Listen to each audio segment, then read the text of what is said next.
out loud and sing out strong, but please remain muted as we do that because it's impossible for Zoom to synchronize all of us when we are not muted.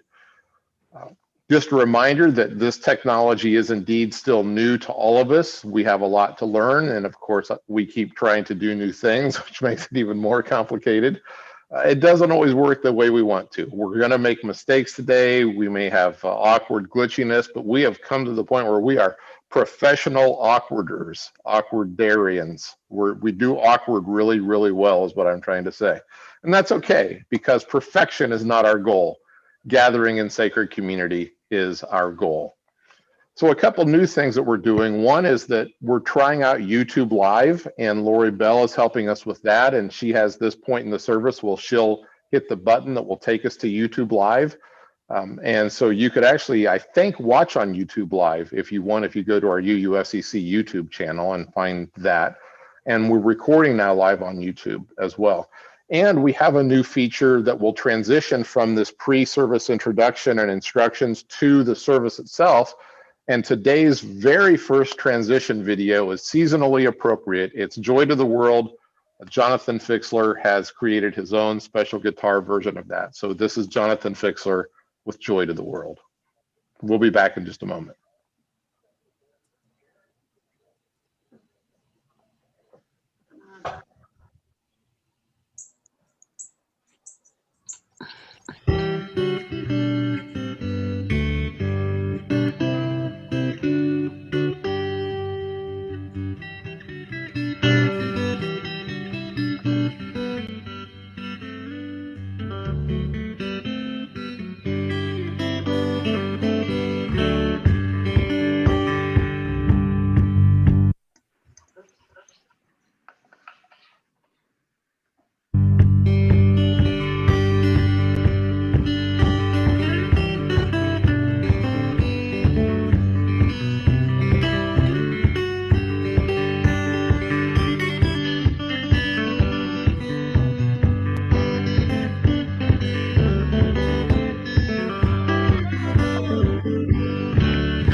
Wow, thank you so much, Jonathan Fixler with Joy to the World.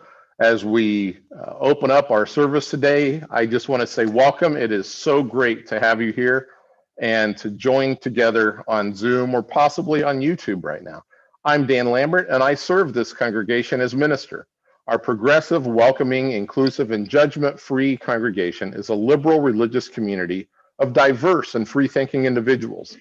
UUFCC is a spiritual community where reason and social justice matter. As people who learn, love, share, and serve together, we welcome all into our family. We ask you to please remain muted, and as we begin our service each week by singing an invitation to gather together, even as we are all scattered in many different places. So let's sing together, enter, rejoice, and zoom in as you remain muted, but sing, and remember to clap your hands.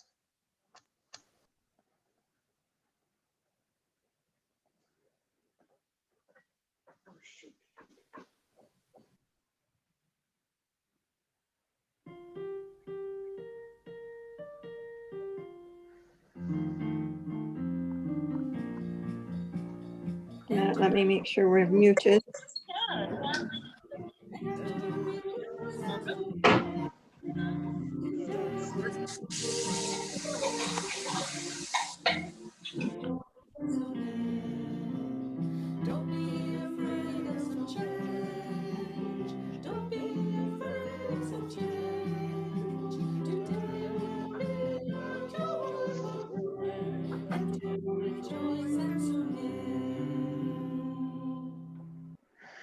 Our worship associate this morning is Ginger Abraham, and Ginger has our liturgy for chalice lighting. Ginger?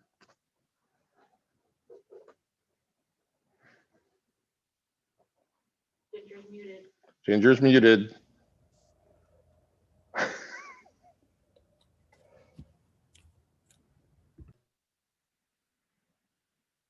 She's still muted. Ginger's still muted. You're okay, Ginger. Maybe one of the hosts can try to unmute her.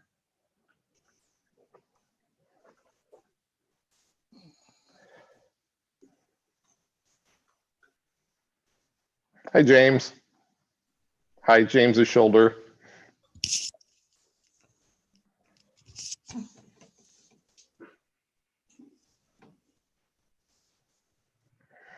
We know that you work because we just heard you chatting before the service started.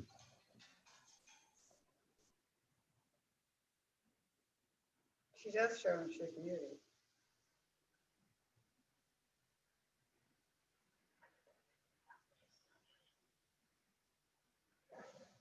Okay, I'll give you a chance to work on that. We'll go ahead with the chalice lighting, and we invite you to join us in our chalice lighting. If you can know it from memory, I'm actually trying to create a slide that has our affirmation on it so that everybody can read our affirmation together as we light the chalice. So this is our affirmation. Love is the spirit of this fellowship, and service is its law. This is our great aspiration, to dwell together in peace, to seek the truth and love, and to help one another. If you have a chalice at home, a candle or something, we'll give you time right now to go ahead and light that.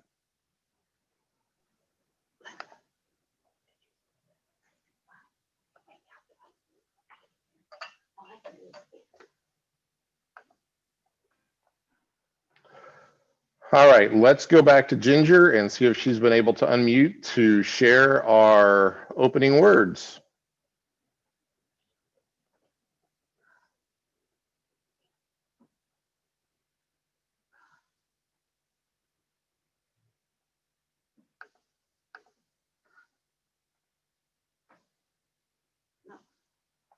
Close, that's Herb.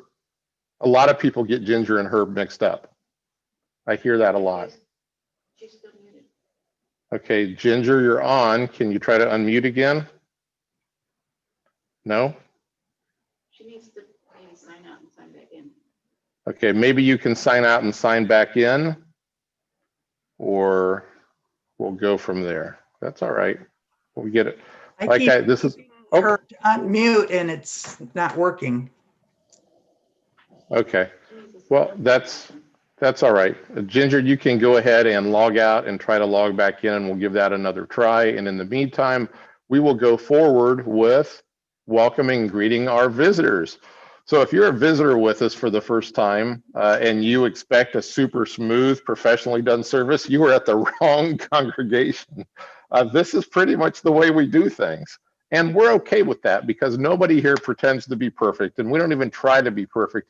We just try to do better one week after another as human beings and in our service. And sometimes that works, and sometimes we have glitchiness and we just chuckle and laugh because that's okay.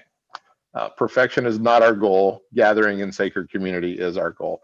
But if you are a visitor with us, I want to say a special welcome to you. It's great to have you with us. And it's just wonderful that we can even be in a place where we can have visitors on Zoom, or if you happen to be watching on YouTube. If you are new with us and you don't mind, we'd love to know who you are and where you're located and maybe why you decided to join us today. If you would please use the chat feature, you'll find if you're on a computer, it's at the bottom of the screen. and just list your name, tell us who you are, and say hi, then we have a chance to say hi back. And if you'd like to get some information from us, then there's a form actually in the chat box. This is what Lori Bell told me, that she's created a form that will show up in the chat, and then you can actually fill information out there too, and we can have your information that way. But please say hello in the chat room so that we can say hi to you as well. Our opening song today is a sample of what you will see if you join us for the Christmas Eve service, which is a special presentation by the choir. For literally for the past few months, the choir members have been working on different holiday songs that we're going to share at a special Christmas Eve service at 7 o'clock. This song is just one of those that you will be able to enjoy during that. It's Merry Christmas, Darling, and this is something that Jerry Serrell recorded and is sharing with us. So please join as we sing Merry Christmas, Darling.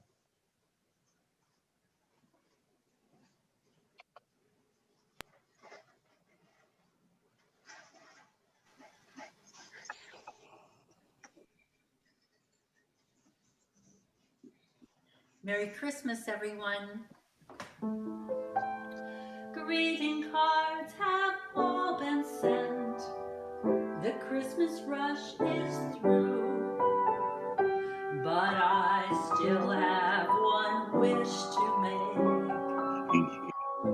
especially for you. Merry Christmas, darling. Bring my coffee if you are. But I can dream, and in my dream, I'm Christmasing with you. Holidays are joyful. There's always something new. Every day is a holiday when I'm near to you. The lights on the tree, I wish that you could see. I wish it every day. Logs by the fire fill me with desire to see you and say that I wish you Merry Christmas, Happy New Year too.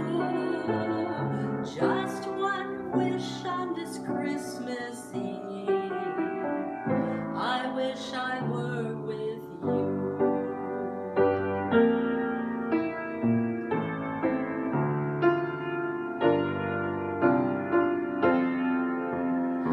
Logs by the fire fill me with desire to see you and say that I wish you Merry Christmas, Happy New Year too. Just one wish on this Christmas Eve, I wish I were with you.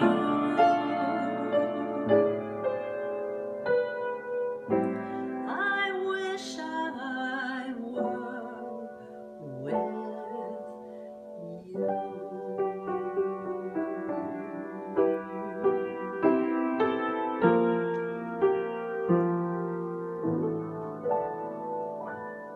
Happy New Year.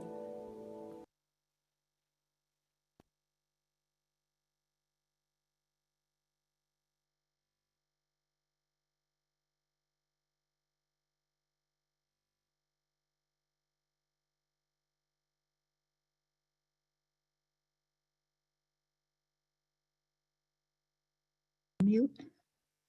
Is that you? No. All right, I'm trying to unmute, and I am not able to unmute.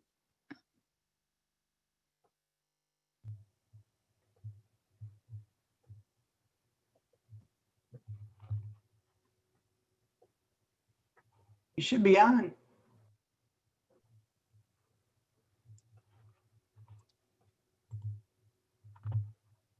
You are unmuted. No, I'm not. I can hear you.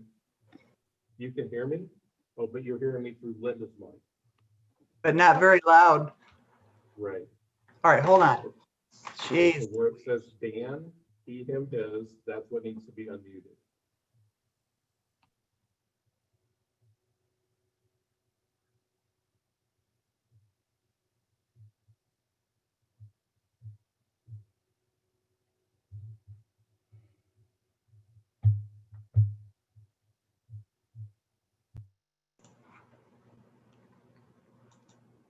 Dan, I keep sending an ask to unmute and it's not responding. That's coming to me. Yeah, that was what was happening to Ginger. The ask to unmute is coming to me. Oh, it's coming as what the heck is going on?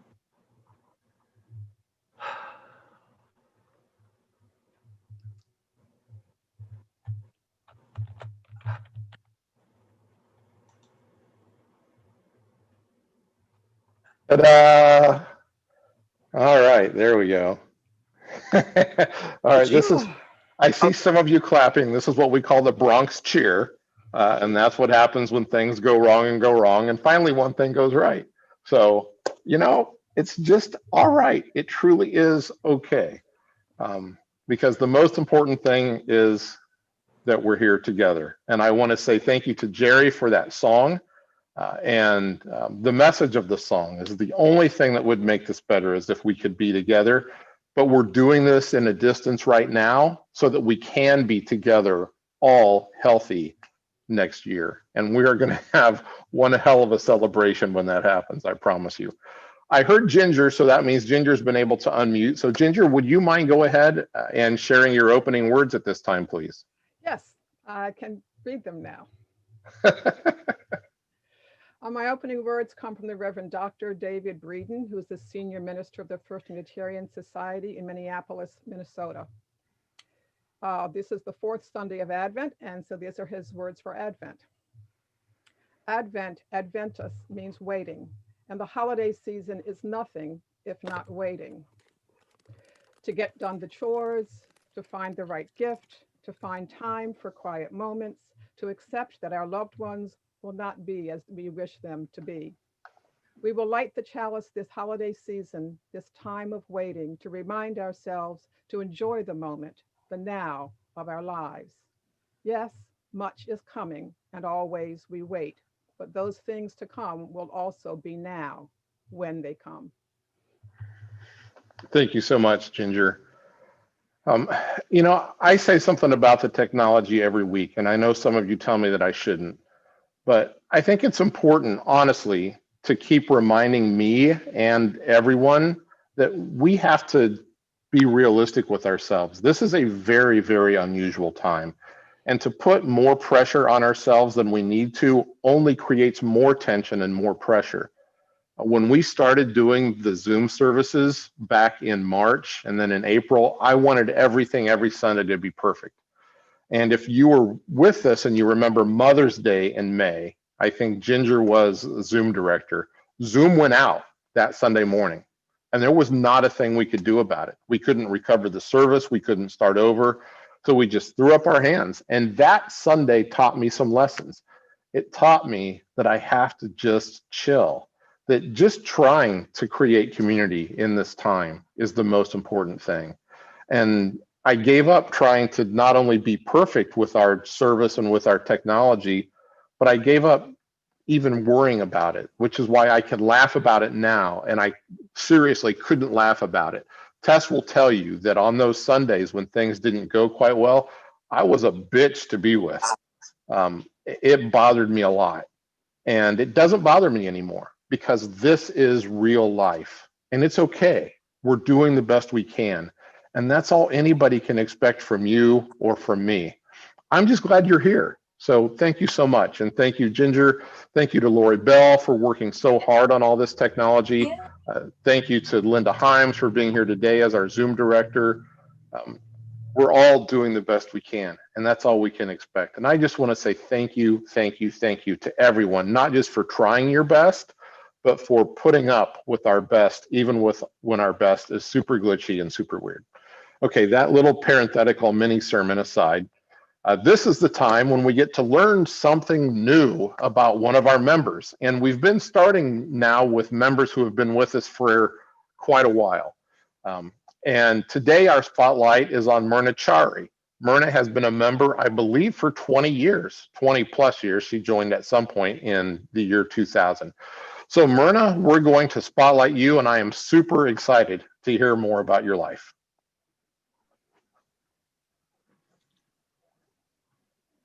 Okay, can you hear me? Yes, we can hear you perfectly. Yes? Oh, good, Yes. okay. Okay, I'm gonna read this because I can't remember everything.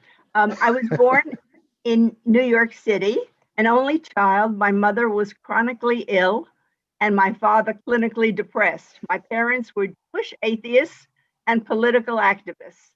My early years included the Great Depression and World War II. Turmoil, external and internal, clouded my life, only brightened by the hopefulness that the socialist movement promised, a brighter and kinder world for all. My future would be rosy.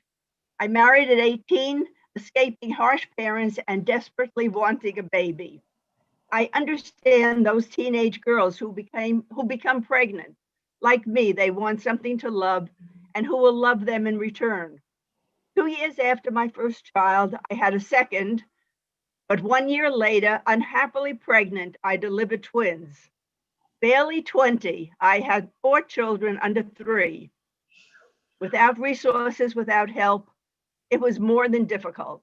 Fumbling through the next 10 years, I earned a BA degree, a master's degree, and a doctorate. It was truly remarkable, the resiliency humans have. I thank my parents and their comrades for their devotion to justice. It brought hope to me. It brought to sad me. The beautiful Paul Robeson, a frequent guest at my parents' dinner parties, cuddling me on his lap, had instructed me, "You are the future." I would not disappoint him, I promised. Freed the Scottsboro Boys, falsely accused of rape, was my bedtime story. I was on my way. I campaigned with my mother for a second front to end the war.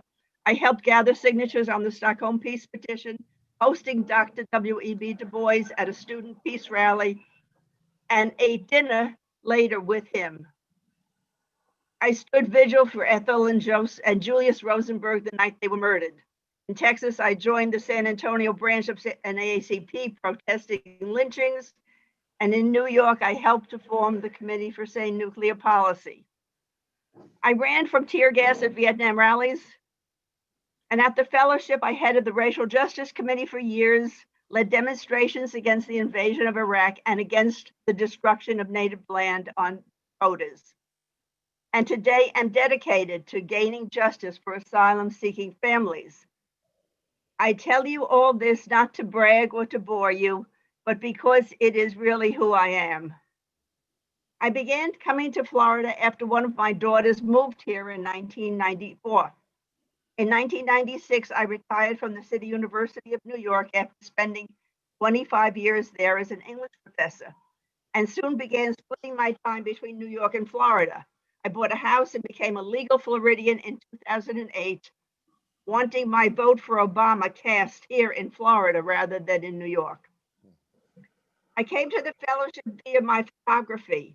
In 2000, Florence and David Martin, members of the congregation and friends I had met at my small Reconstructionist synagogue in Punta Gorda, suggested that I exhibit my work at the fellowship. I submitted my portfolio and my show was scheduled. I hung my work on a Friday and came on Sunday to introduce myself and invite the congregation to my opening reception. Herb Adams was the minister. His sermon that day included the contributions of Dr. W.E.B. Du Bois. I knew I was home. I met Stephanie Garrett that day. We are still dear friends. I was ecstatic to find this fellowship, a place that would encourage my passion for social justice and where people were equally eager to forge a new and better world. Wow, thank you. That was just excellent. Thank you so much for sharing, Myrna. It's great to hear your journey, and it's wonderful to have you as part of the congregation. Thank you. At this time, I invite you to share items in the Book of Life, and we're using the chat feature in Zoom to be able to do that. If you have a joy or a concern, something that you would like to share with us, it might be a medical or a health issue for you or for a loved one, some other concern about people that you care about, or something wonderful that's happened in your life, something terrific you'd like to share that we can celebrate, a birthday, an anniversary, a special occasion, whatever that might be. Please take this time to write that in the chat room so that we can celebrate with you, so that we can pray and meditate and hold you up if that's something that's needed as well. So we're going to play a song for just a moment, and there'll be some pictures about the holiday that you can also enjoy as part of this song. So we'll give you a few moments to go ahead and write in the Book of Life in the chat room.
Thank you all for sharing so much. Now I invite you to enter into a time of silence with us as we sit and meditate quietly over the events in our life and the events in our world. If you were watching the pictures or reading through the contributions that people were sharing in the chat, this is also a time to meditate on those concerns and those joys as well. So we invite you to sit or stand in silence for just 1 minute. At the end of 1 minute, I will ding the bowl, at which time we will join in sharing together and sing the Spirit of Life. Let's have a moment of silence right now.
Spirit of life, come unto me. Sing in my heart, O servants of compassion, who call in the wind, rise in the sea, move in the land, giving life, shape of justice. Holy Ghost, we set free. Spirit of life, come to me, come to me. Spirit of life, come to me. Serves of compassion, holy, holy, rise in the sea, moving the hand, giving light, shape of justice, rules Holy Ghost, we set me free. Spirit of life, come to me, come to me.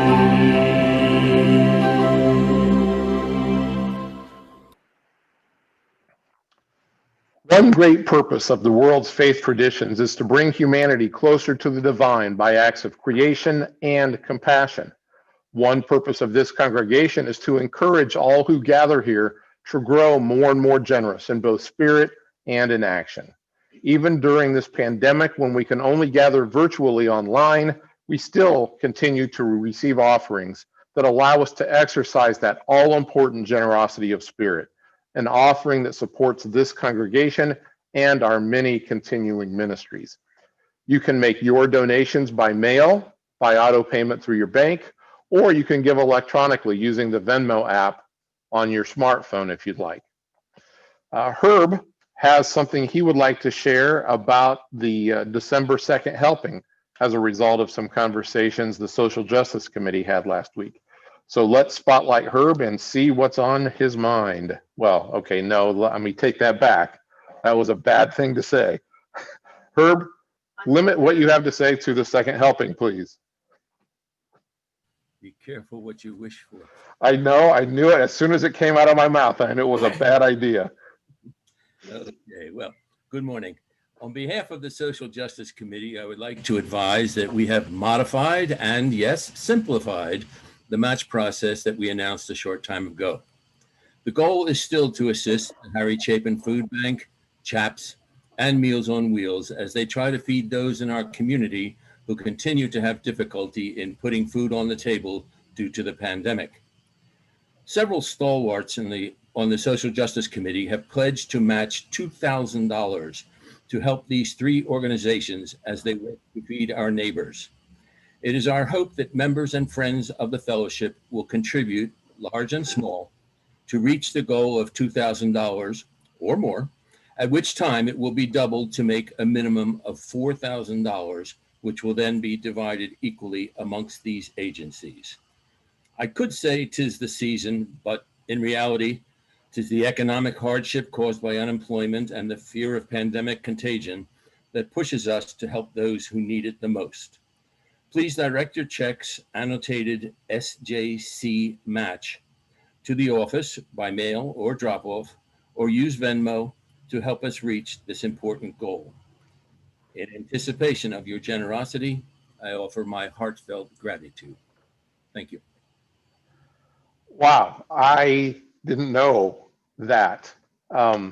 So we have another match for the month of December for $2,000, which means every dollar you give will be doubled, and we could contribute another $4,000 from this one congregation to the three organizations that are helping so many people who are in danger of not having enough food this season, this winter, through this pandemic because of unemployment and so many other economic situations.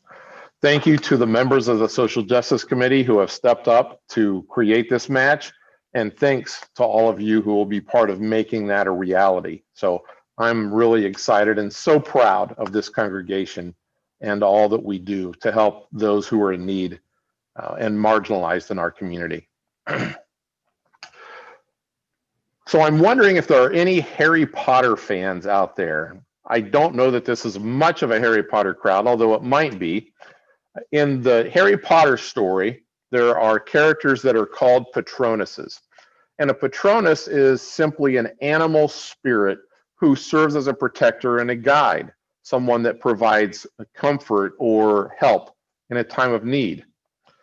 When I moved to Florida about almost 6 years ago now, I quickly realized that I met an animal that I had never encountered face to face before called a sandhill crane. Beautiful, majestic, large birds. And I have claimed the sandhill crane as my own Patronus. When we lived in West Palm Beach, there were 2 sandhill cranes. They mate for life and they have offspring one at a time. And when the offspring hits a certain age, then the offspring goes off and creates their own couple. But we had a pair of sandhill cranes that lived near us that showed themselves only for about 6 weeks in August and September. And we named them Jack and Diane, although Tess sometimes disputes the names, but it is Jack and Diane. One day, in particular in West Palm Beach, it was a terrible day for me. I was having an awful time. And true to Harry Potter fashion, I felt like the Dementors were coming for me, and I didn't really know why. The Dementors are bad guys, by the way, and the Patronuses fight off the Dementors. I was in a store, somebody was talking on a phone. It was really terrible. It super annoyed me. There were things with traffic. There were lots of things going on. And I went home for the first time when Jack and Diane were literally coming up to me in the driveway. Now, sandhill cranes aren't particularly friendly birds. Now, they're also not mean. But I just stood there and talked to them, and they came up to me, and I was actually able to touch Jack and Diane.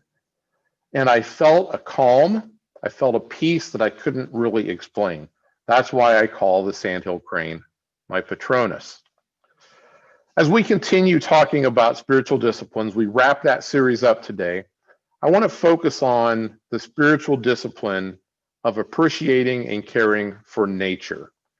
And the sandhill cranes are part of my new appreciation for nature since I've moved to Florida. 1995, Disney released a movie that became very popular and still is called Pocahontas. It was a fictionalized telling of the Pocahontas story, which is, of course, part of what makes those Disney movies so popular. And there was a lot of controversy around this movie. For years leading up to Pocahontas, people coming from conservative or Christian families were criticizing increasingly Disney releases for being new agey or for focusing on death or on issues that they didn't necessarily consider to be family issues or family-friendly issues. Pocahontas focused on the way humans and nature interact. The most popular song from that movie, Pocahontas, was called Colors of the Wind. And I want to read you some of the lyrics from Colors of the Wind because I think they're especially poignant as we talk about nature. You think you own whatever land you land on. The earth is just a dead thing you can claim.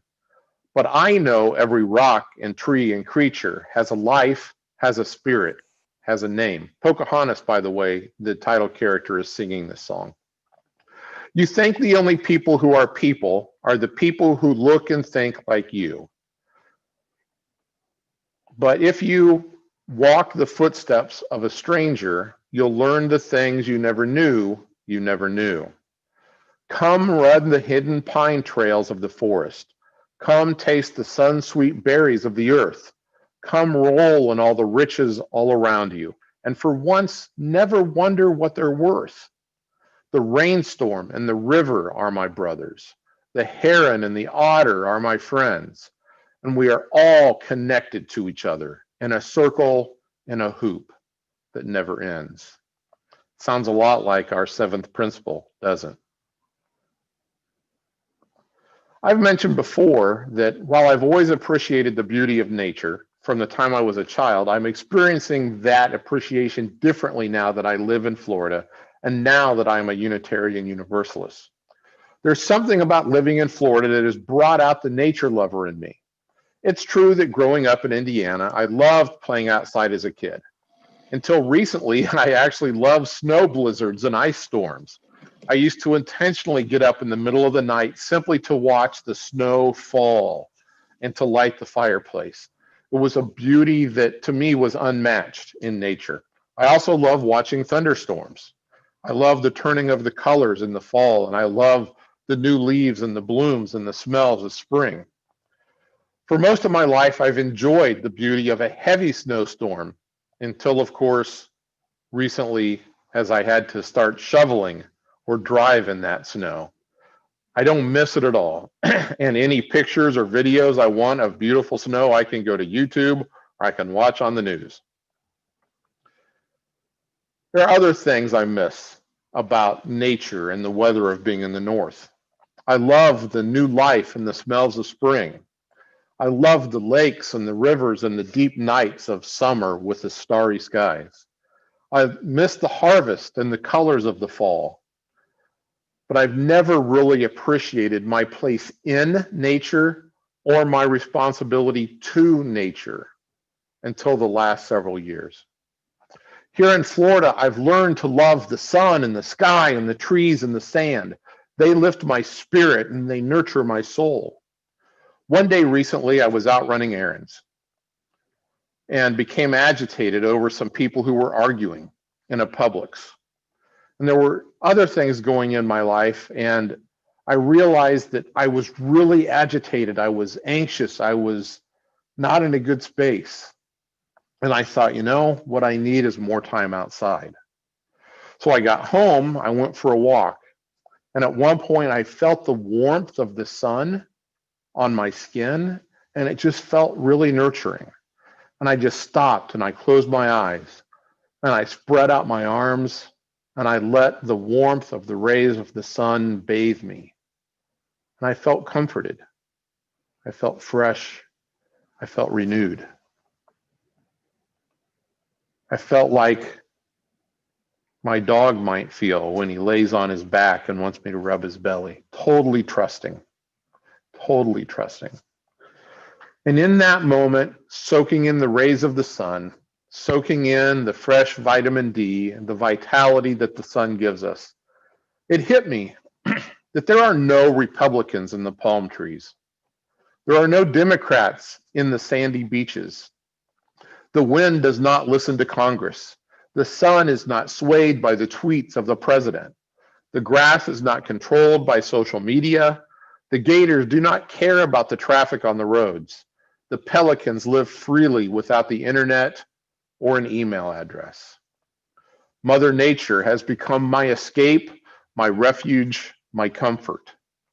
The Native Americans, the ancient pagans, and almost all of our ancestors revered nature.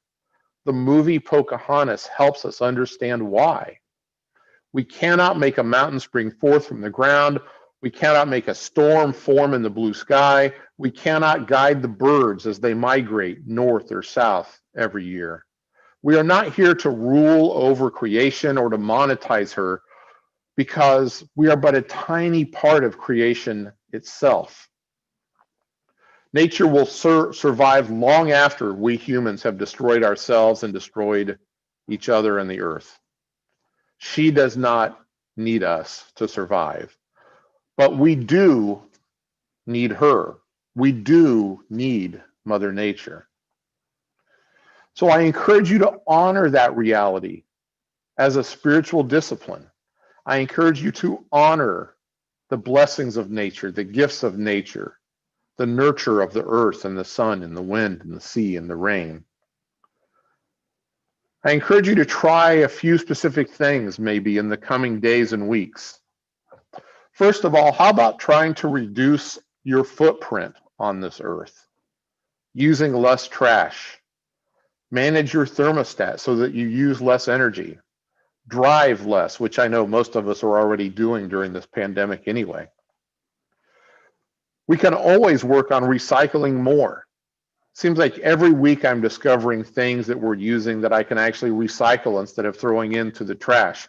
Because, you know, we talk a lot about throwing things away, but where is away? When we throw something away, there is no such place as away. When we put it into a trash can, a garbage truck comes along and picks it up, and the garbage truck delivers it to a landfill where it's covered with dirt and it decays over time depending upon its biodegradable nature. When we say that we're going to throw something away, it may leave our sight, but it does not leave the earth. It goes into a pile of other things that other people have thrown away. Reduce our use of plastics is one really important way that we can help the earth. There are so many alternative materials to plastics that we could use instead. I also encourage you to spend more time outside, just being. Stand in the sun, take a chair, sit in the sun, enjoy the breeze, enjoy the shade of a tree if you can't or you don't want to sit in the sun. But just enjoy how that feels. And if you already do some of those things, there are so many places to go and to be and to experience that maybe you have never been to before. I invite you, as I have learned, to connect with your Patronus or your spirit animal or your sustaining plant or your helpful element or whatever that might be.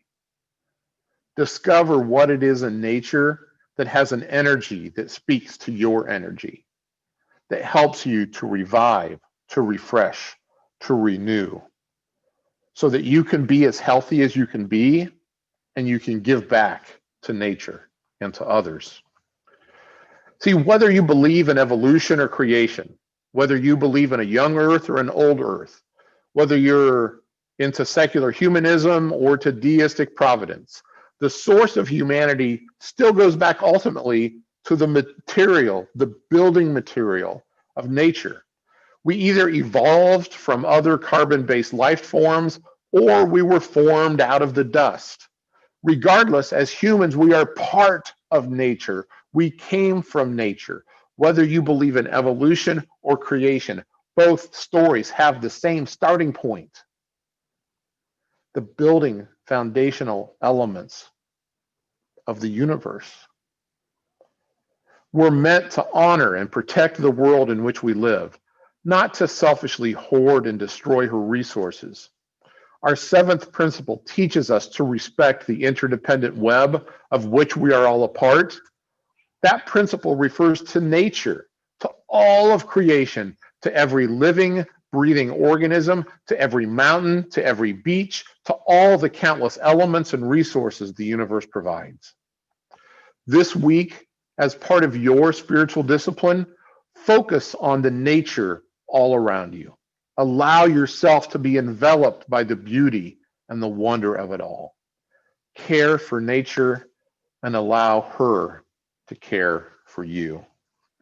Amen and blessed be. Ginger has closing words for us. When I knew that I was going to be the worship associate for this service on nature, I immediately thought about this poem written by my mother. My mother loved to write poetry, and this was one of her favorite poems. And it really expresses her spiritual connection with nature. To a Woodland Cathedral by Nellie H. Moore. Here in this sacred hallowed grove, we lift our hearts to God and offer our thanks for the woodfolk, for tree, for bush, for sod. Many have knelt in temples with towers tapering tall, while others have gone for comfort and strength neath the lowly church spires small. But none has e'er been closer to God, if as close as we are here. For the maker and giver of all these things must needs be lingering near. No marble pillars encircle this dome, but the stately trees and tall are spaced like the stained glass windows that adorn a cathedral wall. To the sturdy oak, comely beech, and birch tree, to this altar grown by his hand, our prayer is that God will grant you strength to forever stand against wind and rain and blight and fire, to remain to the end of time, a sanctuary for bird and beast and flower and all creatures that are thine. Blessed be. Oh, those words are so perfect, Ginger. Thank you so much.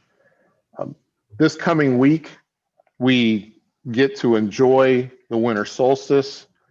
Of course, most of you know the story of why Christmas is celebrated in December, and it has to do with the fact that the early church simply realized that it could not compete with the pagan observances of this time of year. And so many of the Christmas celebrations that we enjoy, from the tree to the candy cane to the gingerbread cookies that we have, so many of the traditions such as giving and exchanging of gifts, those all have pagan roots because of the observance of the winter solstice and the honoring of nature and the request, the pleading to bring back the sun and the warmth. So thank you so much for that. I have a few things I'd like to share with you for Life of the Community, because even though we're not getting together in person, we still have a lot of things going on. This coming week, Thursday is Christmas Eve. As I mentioned earlier, we do have a special Christmas Eve presentation by the choir, who has worked literally for months on this. And I believe this is going to be 7 o'clock Christmas Eve. So you just tune into Zoom. You're going to get special email about it. It'll be in the Thursday update. Tune into this link on Zoom and enjoy the music that the members of the choir has put together. And then when the music is done, there will be a chance through Zoom to chat and to interact, to have a discussion, and to wish each other a Merry Christmas, a Happy Holidays, and everything that comes with this season. So please join us 7 o'clock Thursday, Christmas Eve, for that very, very special presentation. And then a week later is New Year's Eve. And I just learned that we're going to have a special something something on New Year's Eve. So stay tuned to watch your email for a chance to get together on Zoom and enjoy Auld Lang Syne, maybe a glass of champagne virtually with your friends, silly 2021 glasses. Typically, I don't care about staying up till midnight to ring in the new year exactly at midnight. I go to bed early, and I figure that New Year's going to happen. I don't trust 2020 to that degree, though. I may stay up till midnight just to make sure 2020 gets the hell out of here, because I am tired of it, and I'm sure that you are too. So look for information about something special on New Year's Eve that you can tune in and be a part of, just for discussion and to have some company if you'd like. I mentioned last week that our annual auction that we have in February is virtual and online this year. You should have gotten an email about that a couple of days ago, but Kay, who is our auction guru, who helps to make all of this happen together with Fred, Kay has a couple words she'd like to say about that. So let's spotlight Kay. And Kay, I think you can unmute yourself and just share with a little bit more about the auction, please. Okay, well, for those who are used to me doing announcements in the sanctuary, know that I often have props, so can't disappoint. If you've been following, we need you to go to UUFCC.net. Are you new to the auction? Have you never done it before? All you have to do is put in the username UUFCC. The password is the best, and hit submit, and you will get in eventually. Fred will get back to you. Been there before, but you can't remember how you got there, how you got in? Click on email me my username and password. It's just that easy. Somehow that's not working. Click on I'm having trouble. I need help getting in.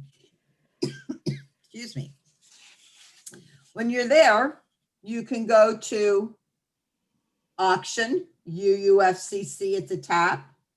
Your name should show up. Click on auction. You can view all the items that are available at the moment. Pick the ones that only are open at the moment, because it's a rolling auction. Things come and things go. You need to be checking it. You can also find, there's a link that you can click on that says, notify me when new things are offered. It's been great. I've gotten a couple of things that way. If you want to know about offering things, go to My Stuff. It's got items and results, and you can easily click on items and enter your own things there.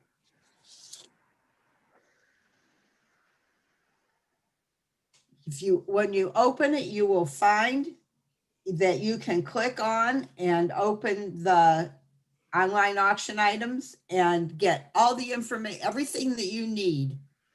Every bit of information that you need is there. We need lots of items. We need to make it so that everybody has the ability to donate, small and large, and the ability to bid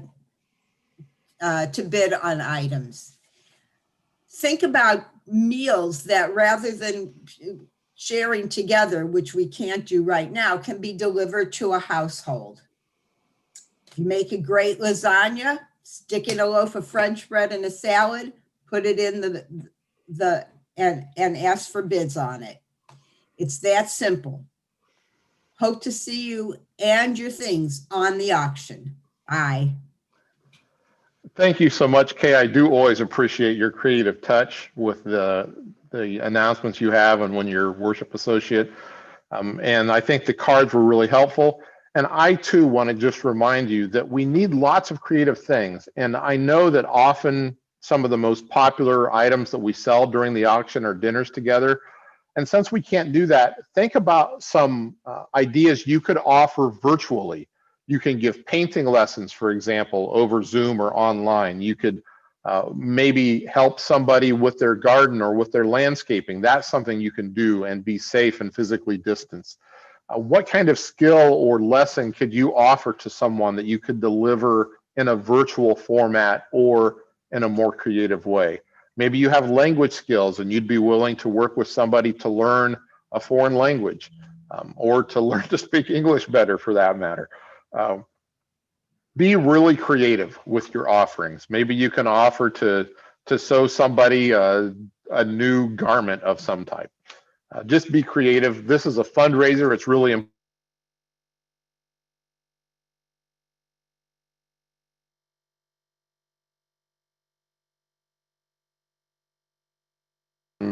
Oh, I'm frozen. Am I unfrozen? Yeah, you're good. Somehow I froze. I don't really know why. So I'm unfroze now.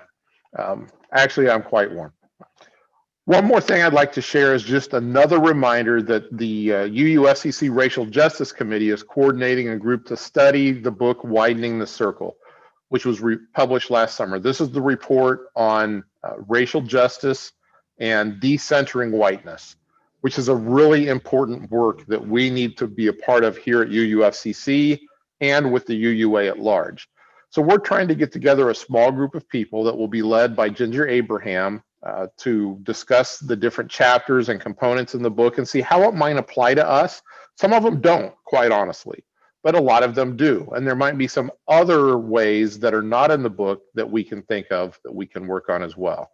So if you're interested in any way in participating or you'd just like more information, please email Ginger and she can help. I understand I caused some confusion last week by sharing the wrong email address. The right one, maybe Ginger, if you could write it in the chat room, but I believe the correct one is gm54uu@gmail.com. And then you can just email her and get more information and say, yes, please include me with this. All right, well, I think that's probably enough for one day. I hope that you have been encouraged, that you've been challenged, that you've had a chuckle either with us or at us. Either way, it counts as a chuckle. I'm just so glad that you're here. Now we extinguish the chalice, but not the light of hope, the fire of commitment, or the warmth of community. May those ideals shine in our lives and warm our hearts until we are together again.